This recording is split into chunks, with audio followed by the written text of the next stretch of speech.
السلام عليكم يا أحلى متابعين. بيبدأ كلامنا بالصلاة على النبي عليه أفضل الصلاة وتم التسليم. معادنا النهاردة مع حلقة جديدة من فيلم ذا ميتشيلز في اس ذا ماشينز، ومعناها عائلة ميتشيل في مواجهة الآلات. وقبل ما نبدأ ما تنساش تعمل لايك وشير للفيديو وتشترك في القناة لو مش مشترك، وتفعل الجرس علشان يوصلك إشعار بكل فيديو بنعمله. مع التقدم الكبير في العلم والتكنولوجيا، عمرك فكرت إيه اللي ممكن يحصل لو الذكاء الاصطناعي سيطر على العالم؟ هو ده بالظبط اللي حصل مع عائلة ميشيل، وكانوا هم بس اللي مسيطرش عليهم الذكاء الاصطناعي. فيا ترى ايه اللي هيحصل؟ تعالوا نشوف مع بعض. كيتي ميتشيل كانت البنت الصغيرة في عائلة ميتشيل، وكانت تصرفاتها غريبة شويتين. من وهي صغيرة كانت بتحب صناعة الأفلام وعملت فيديوهات كتيرة، وللأسف عمرها ما كان عندها أصحاب يفهموا اللي هي بتعمله ويحبوه ما عدا أخوها الصغير أرون. وسبب كان أرون كان فاهمها إن أرون نفسه كان طفل غريب وكان بيحب الديناصورات بصورة مش طبيعية. أم كيتي كانت على طول بتدعمها لأن دي كانت طبيعتها، كانت بتحب تكون طيبة وحنينة مع الكل. وأبو كيتي كان راجل يعتمد عليه، وكان عنده مهارة إنه يعرف يصلح أي حاجة، بس مشكلته إنه كان مش بيتواصل بشكل كويس مع عياله. كان عمره مثلا ما بياخد حب كيتي للأفلام والفيديوهات بشكل جد، وعمره ما كان بيدعمها في الشغف ده. بس بالرغم من كده عمره ما أثر على عزيمة كيتي وحبها للأفلام وشغفها بيها، وكان كل اهتمامها إنها تتقبل في كلية لتعليم صناعة الأفلام. وبالفعل أخيرا اتقبلت في الكلية دي، ففرحت جدا وابتدت بكل حماس تجمع حاجاتها واتصلت بزمايلها اللي معاها في نفس الكلية.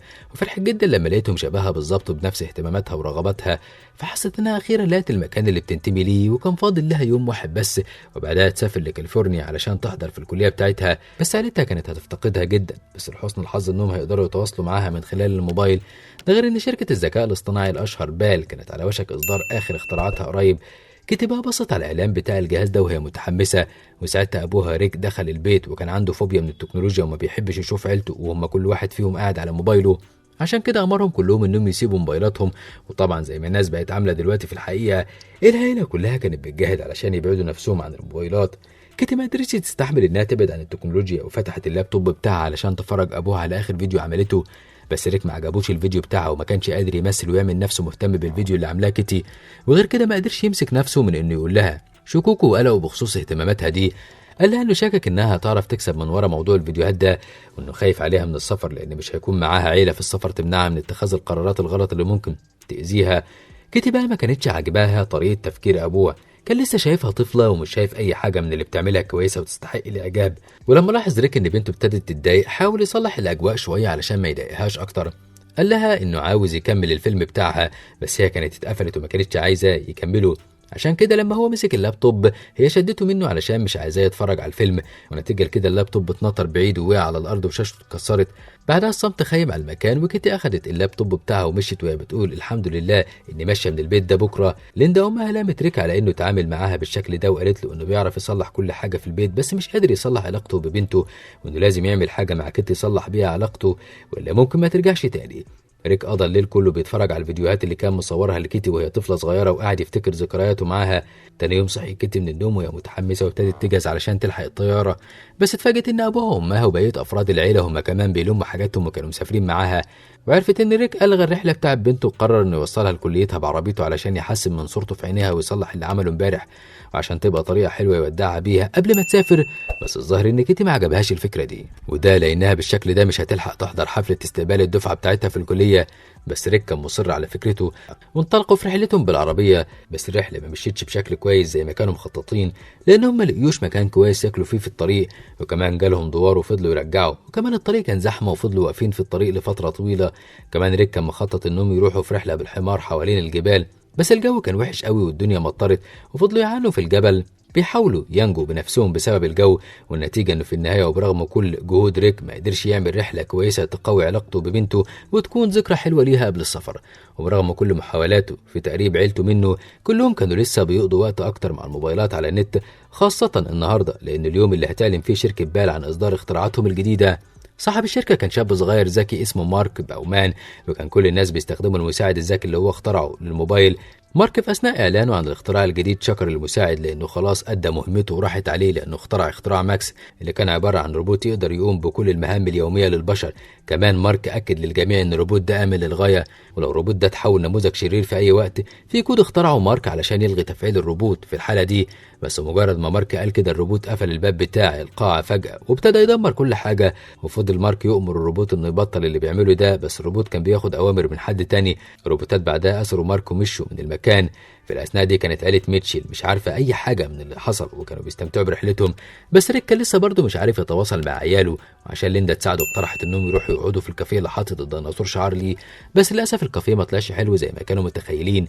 ريك بعدها حاول يتكلم مع كيتي بس هي كانت مشغولة بموبايلها وزعلانة منه بعد ما كسر اللابتوب بتاعها ولغى رحلتها من غير ما يقول لها، وما كانش سهل عليها تنسى كل ده. في الوقت ده ليندا كانت بتدور على صورة حلوة لعيلتها وهي متجمعة مع بعض، بس كل الصور كانت غريبة. وفجأة شافت عيلة بوسي اللي كانوا جيرانها وكانت عيلة مثالية جدا وعلى طول بينزلوا صور حلوة ليهم على انستجرام. بصت ليندا على العيلة دي وابتدت تسأل امتى عيلتها تبقى عيلة حلوة ومثالية زي العيلة دي. وفجأة لفت انتباهها لما ارون شاور على الشباك، ولما بصت من الشباك لقت حاجة بتنزل من السماء. كلهم حاولوا يصوروا المشهد بس التليفونات بتاعتهم ما كانتش شغالة، وابتدى يظهر دخان ونزلت الروبوتات على الارض وابتدت تتقدم ناحية البيوت. ابتدت الروبوتات تعرف نفسها للبشر وبعدين عرضوا عليهم يدخلوا الغرف السحرية بتاعتهم، بس ما كانتش الغرف دي كويسة زي ما كانوا فاكرين لأنهم بسرعة أسروا واحد من البشر فيها. كل الناس حاولوا يهربوا من المكان بسرعة وخاصة عيلة بوسي اللي خدوا عربيتهم ونجحوا يهربوا في أسرع وقت. عيلة ميتشل حاولوا يهربوا ورا منهم بس ما قدروش. جري ريك على الروبوت وحاول يوقفه لكن الروبوت خاده وطار بيه لفوق، بس وقع من الروبوت دراعه. أخدت كيتي دراع الروبوت واستخدمته علشان تدافع بيه عن نفسها. الكلب بتاع العيلة ما كانش فاهم حاجة من اللي بتحصل فدخل جوه الغرفة بتاعة الروبوتات بنفسه وطارد بيه الأوضة، فحاول أرون يلحقه وينقذه ومسك في الحبل، ووراه جت كيتي اللي مسكت في أرون وكلهم طاروا في السماء وخبطوا في الروبوتات. استخدمت كيتي دراع الروبوت علشان توقع نموذج الديناصور، وعيلة ميتشل قدروا يستخبوا كلهم من الروبوتات. الروبوتات ابتدوا يستولوا على العالم كله بما فيه الدول زي اليابان والهند وأمريكا. طبعا مارك ما كانش قادر يتصرف لان حتى المعمل بتاعه بقى مقر الروبوتات، واكتشفوا ان اللي ورا كل اللي بيحصل ده هو المساعد الذكي اللي اخترعه مارك قبل ما يخترع الروبوتات، لانه قرر ينتقم من مارك ومن البشر لان مارك رماه واستغنى عنه بعد ما هو قدم ليه وللبشر خدمات كتيره جدا. وكان المساعد الذكي شايف ان البشر انانيين لان عندهم استعداد يستغلوا البشر بما فيهم عيلتهم، لانه حسب معرفته بالبشر 90% من مكالمات الامهات لاولادهم الولاد بيكنسلوها لانهم بقوا انانيين ومش مهتمين بعيلتهم. عشان كده المساعد الذكي قرر انه ينتقم من البشر كلهم لانه كان شايف انهم بسبب انانيتهم ما يستحقوش الحياه، وقرر يلعبهم فلغى شبكه الانترنت خالص علشان يشوف الناس هيعملوا ايه من غيرها. وابتدى الناس يخافوا ويجروا هنا وهناك يدوروا على شبكه واي فاي، وساعتها ابتدت الروبوتات يعرضوا عليهم واي فاي بشرط انهم يدخلوا جوه الغرف بتاعتهم. ساعتها الناس نطوا جوه الغرف بتاعتهم من غير تفكير، وبكده المساعد الذكي قدر يأسر كل البشر ويتحكم فيهم. في الوقت ده كان الليل ليل وعيلة ميتشلز كانوا لسه في الكافيه لوحدهم لأن كل البشر كانوا اتأثروا في غرف المساعد الذكي. ريك قال لهم يستخدموا المفكات في انهم يقفلوا باب الكافيه عليهم علشان ينجوا من الروبوتات، بس كيتي ما كانتش موافقه وكانت عايزه تلاقي الكود اللي بيلغي تفعيل الروبوتات وتنقذ العالم منهم. بس ريك كان خايف وشايف ان الموضوع ده خطر عليهم وممكن يعرض حياتهم للخطر، بس كيتي كانت زهقت من تحكمات ابوها فطلعت بره الكافيه علشان تشم هوا، وطلع وراها ارون وهناك كان في 2 من الروبوتات البايظه فاقوا حاولوا يأسروهم، وجي ريك علشان يحاول يدخلهم تاني للكافيه وينقذهم، بس اتفاجئ ان الروبوتين دول خاصة كانوا متبرمجين ياخدوا اوامرهم من البشر وكانوا مسمين نفسهم إيريك وديبور أبوت. وابتدى إيريك يقول لهم على شوية معلومات مفيدة، بس ديبور أبوت الواضح انه كان روبوت غبي وكشف لهم كل اسرار الروبوتات بالتفصيل. كود الغاء التفعيل كان مثبت في ذاكرة كل الروبوتات وكان ممكن يتحمل في اي محل من محلات الروبوتات، بس اقرب محل فيهم كان على بعد 80 ميل. اول ما كيتي سمعت الكلام ده فرحت قوي لانهم بكده عندهم امل انهم ينقذوا العالم، بس ريك كان لسه خايف، وعشان كيتي تقنعه ياخد الريسك ويخاطر ابتدت تفكروا بكل المخاطر اللي خاضوها ونجحوا فيها. مره ريك جاب حيوان ايبيسوم متصاب للبيت، وكمان في مره اخدهم لرحله في الجبل وكانت صعبه جدا لكنهم برضه نجوا منها. وعلى الرغم من كل المخاطر اللحظات دي خلتهم قوة وشجعت ابوها اكتر وقالت له ان العالم محتاج شاب جريء زيك. كل ده لان كيتي كانت محتاجه مساعده ابوها جدا على الرغم من انها كانت فاكره انها مش محتاجاه. لما ريك سمع كل الكلام ده اتشجع جدا وتحفز، بس ما كانش عارف ان كيتي بتقول الكلام ده وهي مش مقتنعه بيه، كانت بتقوله كده بس علشان تقنعه يتحرك. كانت لسه كيتي ما عرفتش قيمه عيلتها الحقيقيه، بس ايا كان هم ابتدوا رحلتهم. اقترحت كيتي انهم يغطوا العربيه بتاعتهم بملايه بنفس اللون الطريق علشان الروبوتات ما يفهموهوش. في الاول ريك ما كانش مقتنع بالفكره بس قرر يدي كيتي فرصه ونفذ فكرتها، والفكره اشتغلت فعلا وعدوا من جنب الروبوتات من غير ما ياخدوا بالهم منهم. بس فجاه الملايه طارت من فوق العربيه واتكشفوا والروبوتات خدوا بالهم منهم وابتدوا يطردوهم. ساعتها كده حطت كل ثقتها في ابوها وقدرته على السواقه، فتشجع لما سمع كده وابتدى يجري بسرعه بالعربيه. ونجحوا في الهروب فعلا، بس فجأة ابتدت الروبوتات تشاير موقعهم مع مقر الذكاء الاصطناعي. كان الذكاء الاصطناعي بيقوم بتجميع بيانات عن مكان البشر وحصرهم في منطقة معينة علشان يدمروهم ويخلقوا عالم بدون بشر لصالحهم هم بس، ومش هيسمحوا لعائلة ميتشل انهم يبوظوا خطتهم دي.